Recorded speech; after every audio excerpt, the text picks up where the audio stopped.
2025 թվականն առաջին տարին է, երբ Հայաստան վերադարձած Հայաստանի Հանրապետության քաղաքացիների թիվը շուրջ 8600-ով ավելին է, քան Հայաստանից մեկնած քաղաքացիների թիվն է։ Այս մասին հայտարարել է վարչապետ Նիկոլ Փաշինյանը։ Ըստ վարչապետի արտագաղթը փոխարինվել է ներգաղթով։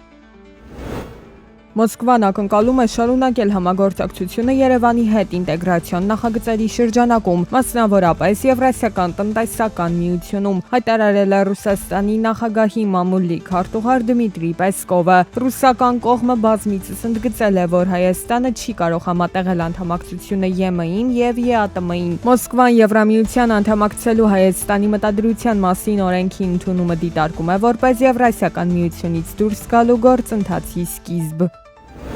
Էկոնոմիկայի նախարարի տեղակալ Արման Խոջոյանը ընդունել է Ռուսաստանի Դաշնության գյուղատնտեսության նախարարի տեղակալ Մարինա Աֆոնինայի գլխավորած պատվիրակությանը։ Հանդիպման ընթացքում քննարկվել են գյուղատնտեսության ոլորտում երկկողմ գործակցության զարգացման եւ գյուղմթերքի արտահանման ծավալների ավելացման հեռանկարները։ Մտքեր են փոխանակվել անասնաբուծության, բուսաբուծության, խաղողագործության եւ գինեգործության ոլորտներում գործակցության խորացման հնարավորությունների շուրջ։ Հայաստանում զբոսաշրջային ծառայությունները կվերահսկվեն պետության կողմից։ Զբոսաշրջային գործունեություն կարող են ծավալել այն ընկերությունները, որոնք կգրանցվեն միասնական հարթակում, որի շնորհիվ պարզ կդառնա որն է հյուրանոց, որն է հոսթել կամ առողջարան եւ այլն։ Կգործի նաեւ բալային համակարգ, ըստ որի որքան լինի բողոք տվյալ ընկերության վերաբերյալ, այնքան նրա բալերը կիջնեն, իսկ վերջնարդյունքում կդադարեցվի գործունեությունը։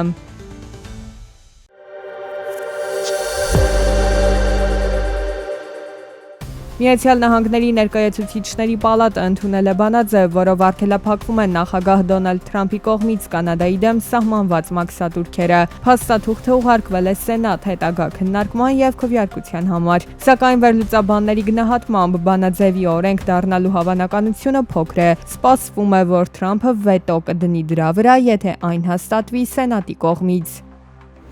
Չինաստանը եւ Միացյալ Նահանգները կարող են երկարաձգել իրենց առևտրային համաձայնագիրը եւս 1 տարով։ Համաձայնագրի երկարաձգումը կամրապնդի հոկտեմբերյան գագաթնաժողովում ձեռք բերված կարճաժամկետ տնտեսական ձեռքբերումները, այդ թվում չինական նոր գնումների պարտավորությունները։ Բայց Բրիտանիայի տնտեսությունը 2025 թվականի 4-րդ եռամսյակում աճել է 0.1%-ով, նախորդ 3 ամիսների համեմատ։ Վերլուծաբանները միջինում կանխատեսում էին 0.2% աճ։ Հոկտեմբեր-դեկտեմբեր ամիսներին արտադրական ոլորտում գրանցվել է 1.2% աճ, շինարարության ոլորտում արձանագրվել է 2.1% անկում։ WhatsApp Messenger-ը լիովին անհասանելի է դարձել Ռուսաստանի տարածքում, եւ նույն ժամանակ օրերս Ռուսաստանում հայտարարություններ են հնչել նաեւ Telegram-ի աշխատանքը սահմանափակելու վերաբերյալ։ Վերջին օրերին օգտատերերը արձանագրում են, որ Telegram-ի աշխատանքը նկատելիորեն դանդաղել է, հատկապես վիդեոնյութերի բեռնման եւ դիտման ընթացքում։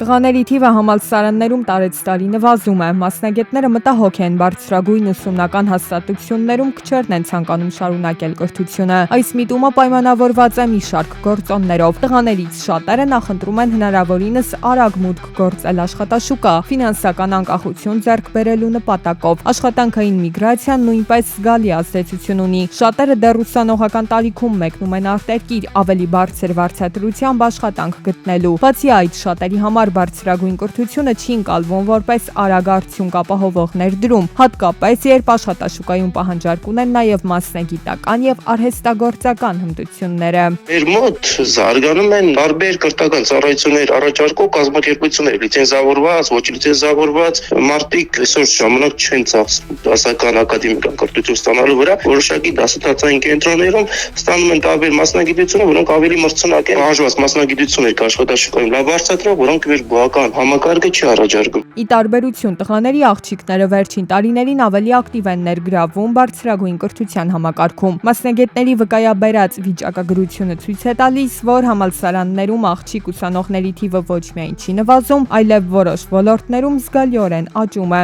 Հաղթահարվել է սահմանափակումների մտածելակերպը։ Նախկինում կար սահմանափակումներ մտածելակերպի առումով, որ աղջիկները այդքան շատ չէին գնում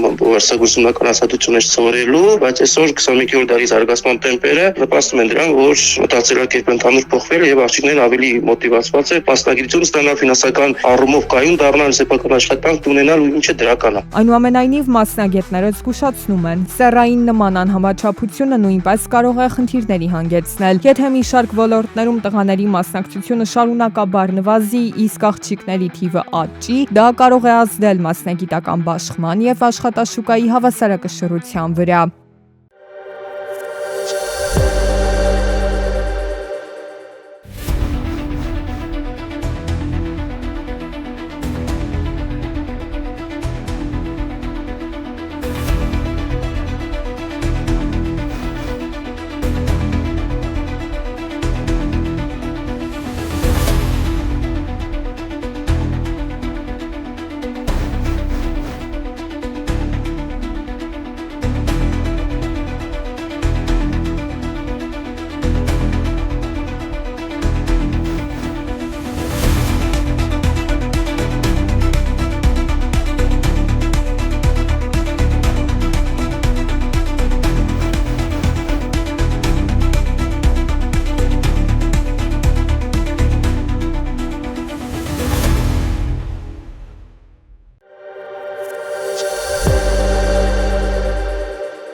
Կառավարությունը հաստատել է օդի աղտոտվածության կրիտիկական մակարդակի եւ կրիտիկական բեռնվածության շեմի վերաբերյալ կարգը։ Որոշման ընդունումը ստեղծում է իրավական հիմք մթնոլորտային օդի աղտոտվածության ազդեցությունների գնահատման նորարար մեխանիզմների ներդրման, միջազգային չափանիշներին համահունչ գիտական եւ մոնիթորինգային մոտեցումների ամրագրման համար։